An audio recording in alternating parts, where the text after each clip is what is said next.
अस्सलाम वालेकुम स्टूडेंट्स। आज हम डिस्कस करेंगे 15.4। टॉपिक हमारे पास है कूलम्स लॉ। आज हम डिस्कस करेंगे। अच्छा, कूलम्स लॉ हमारे पास ये एक लॉन्ग क्वेश्चन है, इसको एज ए लॉन्ग क्वेश्चन के तौर पर इसको तैयार करना है ये वाला। ठीक है, तो कूलम्ब लॉ क्या कहता है? हमें पता है कि पॉजिटिव चार्ज हो, इधर भी पॉजिटिव चार्ज, सेम चार्जेस एक दूसरे को क्या करते हैं? रिपेल करते हैं। ये चार्ज इस चार्ज को क्या करेगा? रिपेल करेगा। ये चार्ज इस चार्ज को क्या करेगा? रिपेल करेगा। इस तरह अगर दोनों नेगेटिव चार्जेस हों तब ये सेम चार्जेस है ना, ये वाला चार्ज इस चार्ज को रिपेल करेगा, ये चार्ज इस चार्ज पे फोर्स लगाएगा, रिपेल करेगा। ठीक है, अगर होंगे ऑपोजिट चार्जेस, एक पॉजिटिव चार्ज हो, ठीक है, एक हमारे पास नेगेटिव चार्ज, तब दोनों एक दूसरे को क्या करेंगे? अट्रैक्ट। ये नेगेटिव पॉजिटिव को अपनी तरफ अट्रैक्ट करेगा, ये पॉजिटिव इस नेगेटिव को अपनी तरफ अट्रैक्ट करेंगे। अगर सेम चार्जेस हों तो दोनों एक दूसरे को रिपेल करेंगे, एक दूसरे को धक्का देंगे। ठीक है, तो एक दूसरे को धक्के की यानी कि रिपल्शन की फोर्स होगी इनके दरमियान में। एक दूसरे को जो धक्का देंगे, किसी न किसी फोर्स से धक्का देंगे ना, उस फोर्स को कहते हैं रिपल्शन की फोर्स। ठीक है, नेगेटिव चार्जेस होंगे, सेम चार्जेस है तो एक दूसरे को धक्का देंगे, रिपेल करेंगे। अगर ऑपोजिट चार्जेस होंगे तो एक दूसरे को अट्रैक्ट करेंगे। अब ये रिपल्शन की फोर्स या अट्रैक्शन की फोर्स, दोनों, अब दोनों चार्जेस के दरमियान में जो अट्रैक्शन की फोर्स या रिपल्शन की फोर्स कितनी है, उसका मैग्नीट्यूड कितना है, वो बात बताई है कूलम्स ने, वो बात बताई है। दो चार्जेस अगर सेम चार्जेस है ना, एक दूसरे को रिपेल कर रहे हैं, तो एक दूसरे को कितनी फोर्स से रिपेल कर रहे हैं, वो फोर्स बताई थी। कि वो फोर्स किस तरह हम मालूम करेंगे, वो बात कूलम्स ने एक फार्मूले से वो फोर्स बताई है, उस फोर्स का मैग्नीट्यूड बताया। ठीक है, तो इसको रीड करते हैं। कहते charges can repel attract each other with a force called electrostatic force. ठीक है, सेम चार्जेस एक दूसरे को रिपेल, ऑपोजिट चार्जेस एक दूसरे को अट्रैक्ट करते हैं।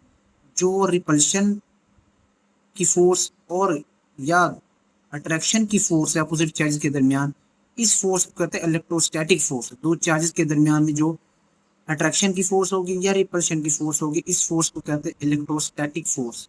कूलम्स फोर्स भी इसको कहते हैं। Charles coulomb in 1785 provided an experiment law to explain the nature and magnitude of electrostatic force between the charges।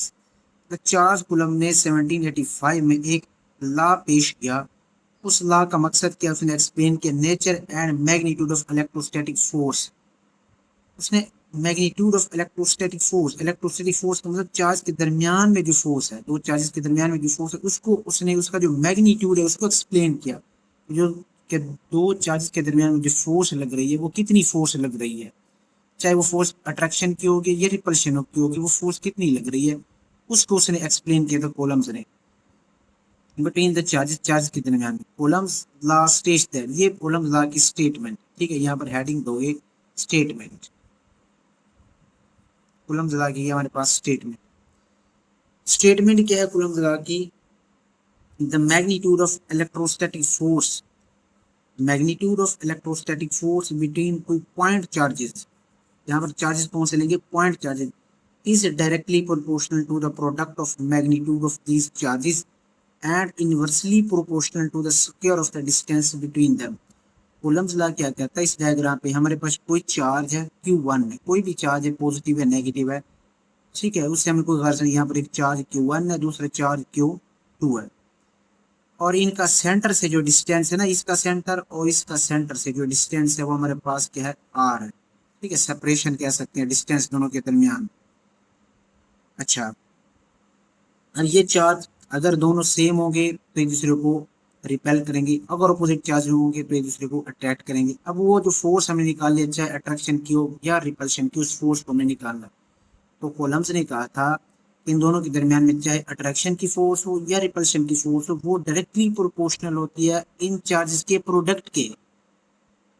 समझ आई है कि फोर्स इन दोनों चार्जेस के दरमियान में अट्रैक्शन की हो या रिपल्शन की हो, वो डायरेक्टली प्रोपोर्शनल होती है इन चार्जेस के प्रोडक्ट के। ठीक है, तो यही बात उसने यहाँ पे लिखी है कि एफ, ये वाला जो सिंबल है ना, ये वाला, इसको कहते हैं प्रोपोर्शनलिटी। एफ डायरेक्टली प्रोपोर्शनल है Q1 Q2 के, इन दोनों के प्रोडक्ट के, दोनों चार्जेस को का प्रोडक्ट लेंगे, दोनों चार्जेस का लेंगे प्रोडक्ट, फोर्स इन दोनों के डायरेक्टली प्रोपोर्शनल है। ठीक है, यानी कि जितनी ज्यादा प्रोडक्ट होगी, चार्ज जितने बड़े बड़े होंगे उतनी फोर्स क्या होगी, ज्यादा होगी। डायरेक्टली प्रोपोर्शनल का मतलब एक चीज अगर बढ़ रही है तो दूसरी भी बढ़ेगी। अगर चार्जेस होंगे छोटे छोटे तो इनके दरमियान में फोर्स भी क्या होगी, कम होगी। चार्जेस अगर स्ट्रॉन्ग होंगे, बड़े बड़े चार्जेस होंगे, तो फोर्स भी इनके दरमियान अट्रैक्शन की, रिपल्शन की क्या होगी, ज्यादा होगी, फोर्स ज्यादा लगेगी। ठीक है, तो चार्जेस Q1 Q2 चार्जेस का जो प्रोडक्ट है वो डायरेक्टली प्रोपोर्शनल है फोर्स के। जितने चार्जेस बड़े बड़े होंगे उनका प्रोडक्ट उतना ज्यादा, तो फोर्स भी उतनी ज्यादा होगी। ये जो सिंबल है ये वाला, ठीक है, प्रोपोर्शनलिटी इसको कहते हैं। ठीक है, यहाँ पर फोर्स और चार्ज का जो प्रोडक्ट है आमने सामने है। इसका मतलब जितने बड़े बड़े चार्जेस होंगे, जितना इनका प्रोडक्ट ज्यादा होगा, फोर्स उतनी ज्यादा होगी। ठीक है, तो इसको इक्वेशन नंबर 1 का नाम देंगे। अच्छा, उसके बाद एक और चीज आ रही है इन दोनों के दरमियान में, डिस्टेंस। अगर हम डिस्टेंस को बढ़ाते जाएं, ये चार्ज, एक चार्ज इधर है, पहला चार्ज इधर, दूसरा चार्ज इधर, अगर इन चार्ज का डिस्टेंस बढ़ा दे, ये वाला चार्ज मैं उठा के रख दूं यहाँ पर, उन दोनों के दरमियान में डिस्टेंस क्या हो जाएगी, कम हो जाएगा। डिस्टेंस बढ़ जाएगा, सॉरी डिस्टेंस क्या हो जाएगा, बढ़ जाएगा। जब डिस्टेंस बढ़ जाएगा तो फोर्स भी क्या हो जाएगी, कमजोर हो जाएगी, कम हो जाएगी। ठीक है, तो फोर्स यहाँ पर डिस्टेंस के सेपरेशन के इनवर्सली प्रोपोर्शनल है। इनवर्सली का मतलब एक चीज, फोर्स यहाँ पर है और जो सेपरेशन है, जो डिस्टेंस है वो बटे में होगा। इनवर्सली का मतलब उलट, फोर्स ऊपर और आर का स्केयर क्या होगा, नीचे होगा। ठीक है, यानी सेपरेशन जितना ज्यादा होगा, फोर्स उतनी क्या होगी, कम होगी। जैसे ना अगर कोई दो आदमी लड़ रहे हो ना, ये है, दूसरा ये है। अगर दो आदमी आपस में लड़ रहे हो, ठीक है, तो अगर इनको कोई बंदा छुड़वाए तो मुश्किल हो जाता है इन दोनों को छुड़वाना। अगर, लेकिन अगर हम यूं करें, इस बंदे को हम, ठीक है, किसी फोर्स से किसी भी तरीके से इस बंदे को यहाँ पर लाके इससे दूर लेकर जाएंगे, जब दूर लेके जाएंगे फासला बढ़ेगा तो उनके दरमियान में जो लड़ाई होगी, जो फोर्स होगी वो कम हो जाएगी। जितना ज्यादा फासला होगा उतनी फोर्स, उतनी लड़ाई की हो जाएगी, कम हो जाएगी। ठीक है, तो ये एक दूसरे के इनवर्सली है, बट एक मतलब इनवर्सली उलट। अगर हम डिस्टेंस को बढ़ाएंगे तो फोर्स कम हो जाएगी। ठीक है, तो फोर्स इनवर्सली प्रोपोर्शनल है स्केयर के। ठीक है, फोर्स इनवर्सली प्रोपोर्शनल है डिस्टेंस के स्केयर के। ठीक है, तो ये इक्वेशन नंबर 2 का हमने इसको नाम दिया, इक्वेशन नंबर 1, इक्वेशन नंबर 2। ठीक है, अब हम यहाँ पर लिखेंगे कंबाइनिंग इक्वेशन 1 एंड 2। ठीक है, यहाँ पर लिखोगे combining, combine equation 1 and 2। Equation 1 और इक्वेशन 2 को कंबाइन करेंगे। फोर्स, फोर्स क्या जाएगी, और ये जो प्रोपोर्शनलिटी की अलग बता जाएगी। अब Q1 Q2 आ जाएगा, और ये बटे में 1 और आर का स्केयर, आर का स्केयर आ जाएगा। फोर्स के सामने Q1 Q2, फोर्स के सामने Q1 Q2। यहाँ पर देखो फोर्स ऊपर और आर का स्केयर नीचे है, तो यहाँ पर फोर्स ऊपर है, आर का स्केयर नीचे आ जाएगा, दोनों को कंबाइन कर लिया। ठीक, अब इस अलामत प्रोपोर्शनलिटी को खत्म करने के लिए हम दो चीजें लगाते हैं, एक बराबर लगाते हैं, दूसरा हम क्या लगाते हैं, कांस्टेंट लगाते हैं के। ये जो प्रोपोर्शनलिटी की अलामत है इसको खत्म करने के लिए हम बराबर और कांस्टेंट लगाते हैं। ठीक है, तो बराबर लगा दिया और यहाँ पर कांस्टेंट के आ गया, फार्मूला बन गया F is equal to k Q1 Q2 over are का स्केयर। ये हमारे पास आ गया कूलम्स लॉ। ठीक है, तो स्टेटमेंट पढ़ते हैं, कहते हैं the magnitude of electrostatic force. Electrostatic force कहते हैं दो चार्जेस के दरमियान में जो फोर्स होती है, चाहे अट्रैक्शन की हो चाहे रिपल्शन की, उसके magnitude between two point charges का भी बताता हूँ, इज डायरेक्टली प्रोपोर्शनल। वो जो फोर्स है वो डायरेक्टली प्रोपोर्शनल है उन चार्जेस के, the product of magnitude of these charges, उन चार्जेस के प्रोडक्ट के directly proportional. And inversely proportional, inversely का मतलब उलट है, with the square of distance between them, उनके चार्जेस के दरमियान में जो डिस्टेंस है उसके स्क्वायर के इनवर्सली प्रोपोर्शनल है वो वाली फोर्स। ठीक है, तो ये स्टेटमेंट आ गई। ठीक है, उसके बाद यहाँ पर हेडिंग देनी है मैथमेटिकली। ठीक है, ये हेडिंग आपने देनी है मैथमेटिकल। ठीक है, तो ये फार्मूला यहाँ तक इसका ड्राइव हो गया, ये हमारे पास आ गया कॉलम्स लॉ। अब फोर्स हमें पता है, फोर्स ऑफ अट्रैक्शन होगी या रिपल्शन होगी। Q1 Q2 ये दोनों चार्जेस है, आर सेपरेशन है, दोनों के दरमियान में डिस्टेंस है। अब यहाँ पर पढ़ेंगे के के बारे में, के हमारे पास क्या होता है उसके बारे में डिटेल से पढ़ेंगे। ठीक है, तो के हमें पता है ना, इलेक्ट्रोस्टैटिक कांस्टेंट है, दो चार्जेस के दरमियान में जो कांस्टेंट इसको कहते हैं के। वेयर के is a constant of proportionality, के हमारे पास एक प्रोपोर्शनैलिटी का कांस्टेंट है। विच क्वांटिफाइज, जो कि बयान करता है, एक्सप्लेन करता है the strength of the electrostatic force between the two point charges, के दो चार्जेस के दरमियान में स्ट्रेंथ को डिफाइन करता है, बयान करता है, क्वांटिफाई करता है, दो चार्ज के दरमियान में जो शिद्दत कितनी है, ताकत कितनी है, उस शिद्दत या स्ट्रेंथ या ताकत को ये एक्सप्लेन करता है के, ठीक है, बिटवीन टू पॉइंट चार्जेस, दो पॉइंट चार्जेस के दरमियान में वो एक्सप्लेन करता है के, ठीक है, के क्या काम करता है, दो पॉइंट चार्जेस के दरमियान में उस फोर्स की ताकत कितनी है, उसकी शिद्दत कितनी है, उसको क्या करता है, एक्सप्लेन करता है। द वैल्यू ऑफ के is determined by the medium, जो वैल्यू ऑफ के है वो डिपेंड करती है किस चीज पे, मीडियम पे डिपेंड करती है। अगर चार्जेस के दरमियान में मीडियम कौन सा है तो वो उस बात पे डिपेंड करता है। अगर हम मीडियम को चेंज करेंगे तो के की वैल्यू भी क्या होगी, चेंज होगी। Between the charges in vacuum, vacuum और एयर, तकरीबन वैक्यूम और हवा में के इज प्रोपोर्शनलिटी, के इज अप्रोक्सीमेटली, के की वैल्यू होगी 9 ज़रब 10 की पावर 9 न्यूटन मीटर स्क्वायर पर कूलम स्क्वायर। के की वैल्यू हवा के अंदर या वैक्यूम में इतनी होती है, ठीक है ना। दो चार्ज है ना, एक चार्ज मेरे पास यहाँ पर है, दूसरा चार्ज यहाँ पर है, ठीक है। अब ये दोनों एक दूसरे को रिपेल करेंगे, इनके दरमियान में रिपल्शन की फोर्स होगी, ठीक है। अगर यहाँ पर कोई मीडियम रख देना, यहाँ पर कुछ भी ना हो, यहाँ पर कुछ भी ना हो, पहले ना एयर हो, सॉरी, इनके दरमियान में कोई मीडियम ना हो, या तो एयर हो या वैक्यूम हो, तब जो के की वैल्यू होगी ये होगी 9 ज़रब 10 की पावर 9 न्यूटन मीटर स्क्वायर पर कूलम सेकेंड, ये वैल्यू होगी के की वैल्यू। लेकिन अगर हम यहाँ पर मीडियम रखेंगे, कोई दूसरा मीडियम दो चार्जेस के दरमियान में रखेंगे, तब के की वैल्यू क्या होती जाएगी, कम होती जाएगी, ठीक है ना। के, इस बात को भी लिख लें, के हमारे पास बराबर होता है 1/4 एप्सिलॉन नॉट के, ठीक है। के इनवर्सली प्रोपोर्शनल है, एप्सिलॉन नॉट का मतलब मीडियम, मीडियम के इनवर्सली प्रोपोर्शनल होता है। अगर हम यहाँ पर मीडियम रखेंगे ना, दरमियान में कोई चीज रख देंगे, तब इनके दरमियान में जो फोर्स होगी वो कम हो जाएगी, ठीक है। तो यही बात उसने कही है, कहते हैं द वैल्यू ऑफ के is determined by the medium. के की वैल्यू कैसे मालूम कर सकते हैं, मीडियम से, मीडियम पे डिपेंड करती है चार्ज के दरमियान में कौन सा मीडियम है, वैक्यूम है या एयर होगी, तब वैल्यू ये होगी, कोई और चीज होगी तब वैल्यू और होगी, के की वैल्यू कम हो जाएगी। Coulomb law is applicable primarily to the point charges, Coulomb law point charges पे डिपेंड करता है, ठीक है। पॉइंट चार्जेस, अब आगे डेफिनेशन भी दी हुई है, whose sizes are negligible compared to the distance separating them। Point charges क्या क्या होते हैं, मेरे पास दो चार्जेस है ना, यहाँ पर देखो, इधर यहाँ पर मेरे पास है दो चार्जेस है, ठीक है। एक चार्ज ये है, एक चार्ज ये है, ठीक है।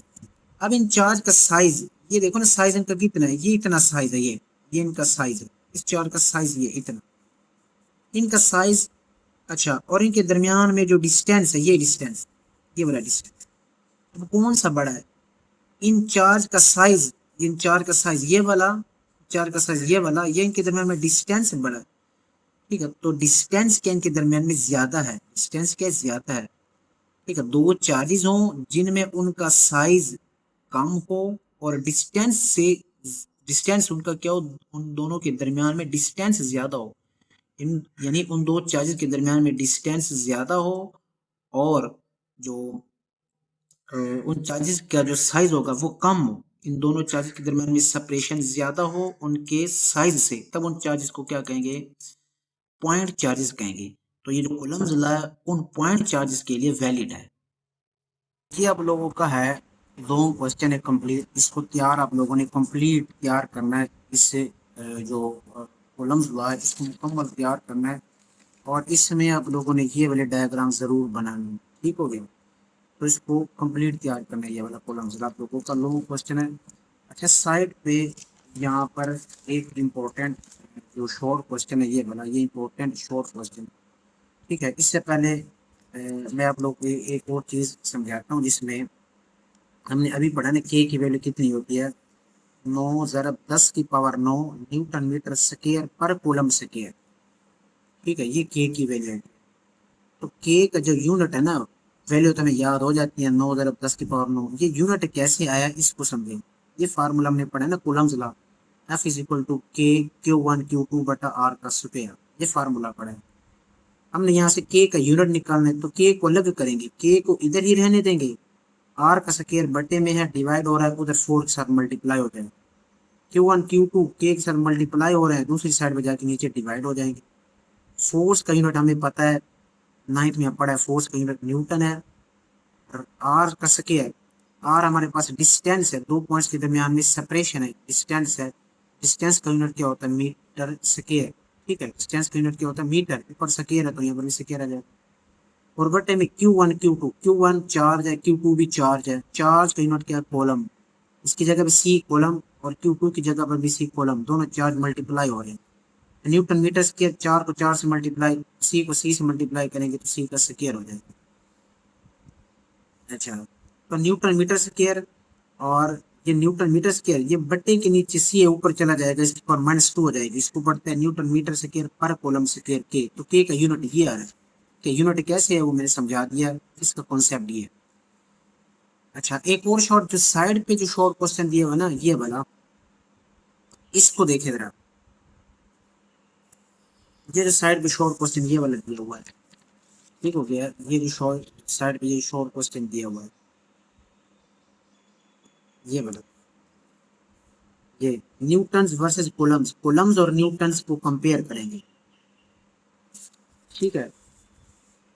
तो ये हमारे पास है कूलम्ब लॉ, ये हमारे पास कूलम्स लॉ है, ये न्यूटन का ग्रेविटेशनल लॉ है जो आप लोगों ने 9th में पढ़ा था, न्यूटन का ग्रेविटेशन का कानून है, ये जो कानून है वो कूलम्ब का कानून अभी हमने पढ़ा है।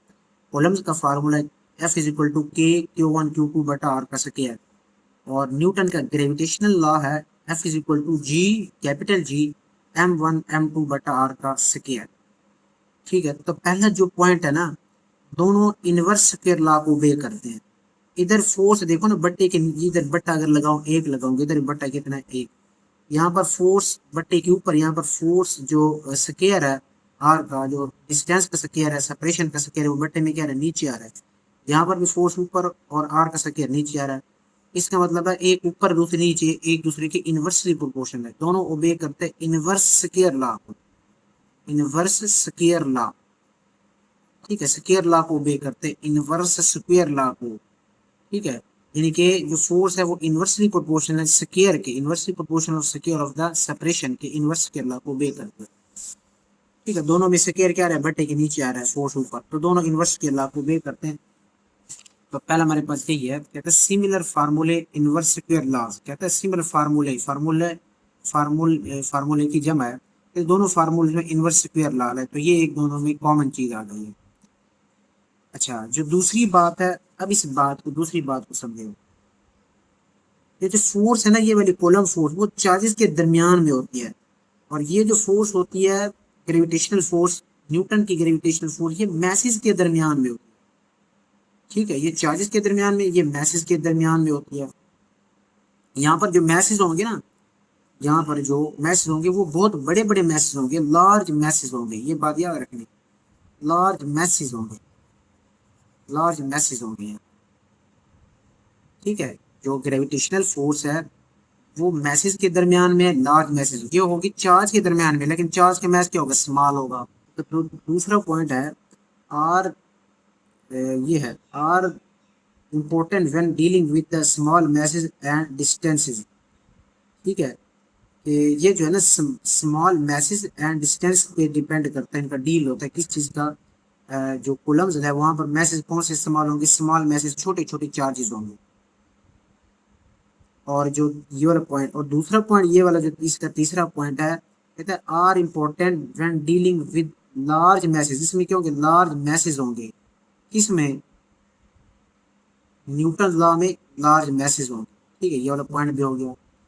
अब एक और पॉइंट रह गया, चार्ज के दरमियान में या तो क्या होगी, अट्रैक्शन की फोर्स होगी या रिपल्शन, चार्ज एक दूसरे को अट्रैक्ट करेंगे या रिपेल करेंगे, लेकिन ग्रेविटेशनल फोर्स में हमारी जो अर्थ है सिर्फ हमें क्या करती है, अट्रैक्ट करती है, रिपेल नहीं करती।